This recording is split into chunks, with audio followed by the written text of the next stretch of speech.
Every year on the same February morning, someone shoveled the widow's driveway before she woke up.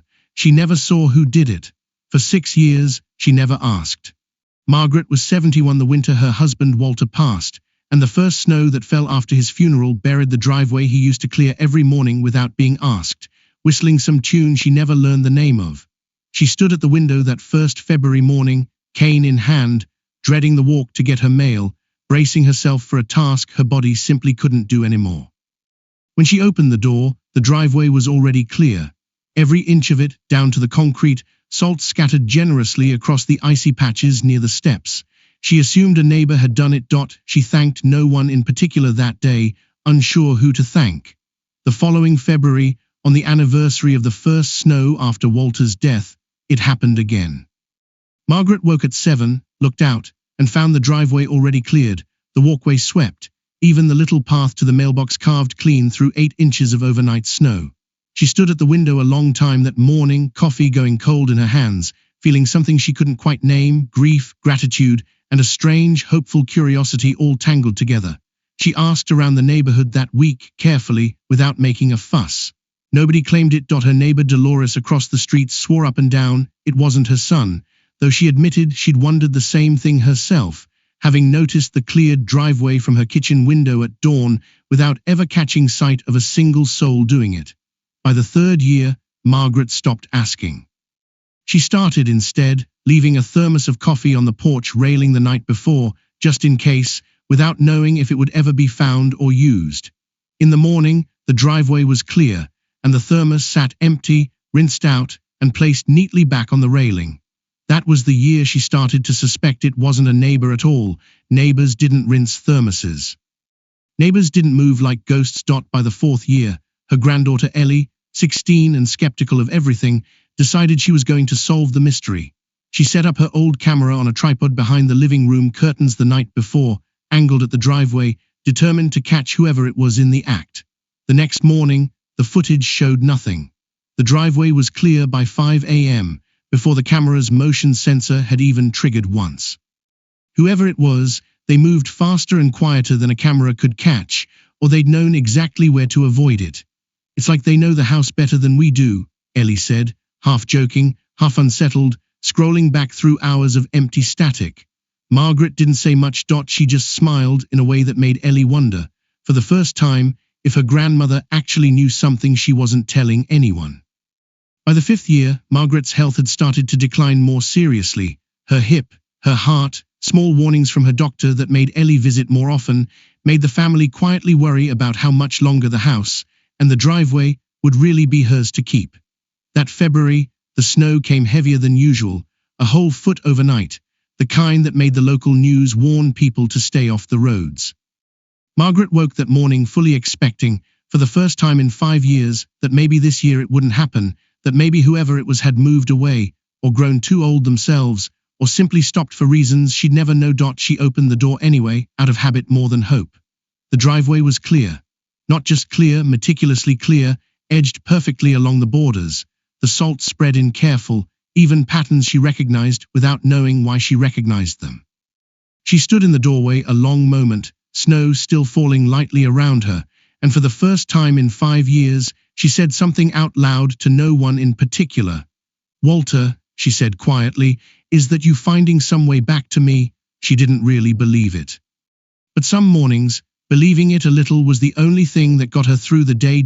It was the 6th February, the one that would end the mystery for good, when Ellie, now 22, home from college for winter break, couldn't sleep, and happened to glance out her bedroom window at 4:47 in the morning. She saw him. An older man, maybe 70 himself, moving slowly but steadily across the driveway with a shovel, working in careful, practiced motions that suggested decades of doing exactly this. He wore a heavy flannel coat and a knit cap pulled low, his breath visible in sharp white clouds under the streetlight. Ellie didn't call out. She didn't want to scare him off after 6 years of nobody catching him. She just watched, transfixed, as he finished the driveway, walked the path to the mailbox, and then paused at the porch railing where the thermos sat waiting, exactly as it had every February for 6 years. He picked it up, unscrewed the cap, and drank slowly, standing there in the falling snow like he had nowhere else in the world to be. Ellie crept downstairs and opened the front door quietly, standing in the doorway in her socks, arms wrapped around herself against the cold. "Who are you?" she asked, her voice softer than she meant it to be. The man turned, startled, nearly dropping the thermos. For a moment he looked like he might simply walk away without answering, the way he apparently had for 6 winters straight. But something in Ellie's face, young, curious, not accusing, made him stay. "Name's Harold," he finally said, voice rough from the cold and from disuse, like a man who didn't talk much these days. "I used to work with your grandfather. 41 years, same crew, same shift schedule, half our lives side by side on that job. I've never seen you at any of the reunions, any of the holidays, nothing." Harold looked down at the shovel in his hands. "Walter and I weren't the kind of friends who did reunions. We were the kind who just worked, showed up every day, did right by each other, went home, didn't need to make a thing of it."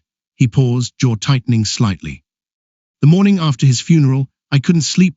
Ended up driving past this house at 5 in the morning, out of habit more than anything, and saw the snow piled up on the driveway he used to clear every day before the rest of the world woke up. Couldn't stand the thought of your grandmother out here doing it herself, not with her hip. So you just started doing it every year." "Wasn't planning on it being every year," Harold admitted. "Just planned on doing it once. But once I did it, I couldn't figure out how to stop. Felt like the last thing I could still do for him. And I didn't want your grandmother to know it was charity or pity or anything that make her feel like less than she is. Some things are better done quiet." Ellie felt her throat tighten. "She thinks it might be him, Walter, I mean some kind of sign." Harold was quiet for a long moment, snow settling silently on his shoulders. "Maybe tell her it kind of is," he said finally. "I'm not much of a church-going man, but if there's any part of Walter still looking out for her, I'd like to think he's the one who keeps waking me up at 4 in the morning every February, whether I want to get up or not."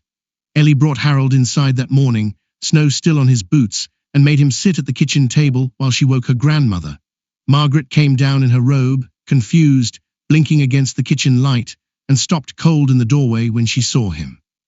"Harold Pierce," she said slowly, a lifetime of memory crossing her face at once. "Walter's Harold." "Morning, Margaret," he said, standing awkwardly, hat in his hands now. "Sorry to just turn up like this. Your granddaughter caught me." Margaret didn't say anything for a long moment. Then she crossed the kitchen slowly, cane tapping against the tile, and did something that surprised them both. She hugged him tightly, the way you hug someone who's been carrying a piece of grief for you without ever asking to be thanked for it. 6 years, she said quietly into his shoulder. 6 years, and you never once let me thank you. Didn't need thanking, Harold said, his voice rough. Just needed doing. Margaret pulled back, wiping her eyes, and pointed him toward a chair. Well, you're getting thanked properly now, whether you like it or not. Sit. I'll make real coffee, not whatever's been sitting in that thermos.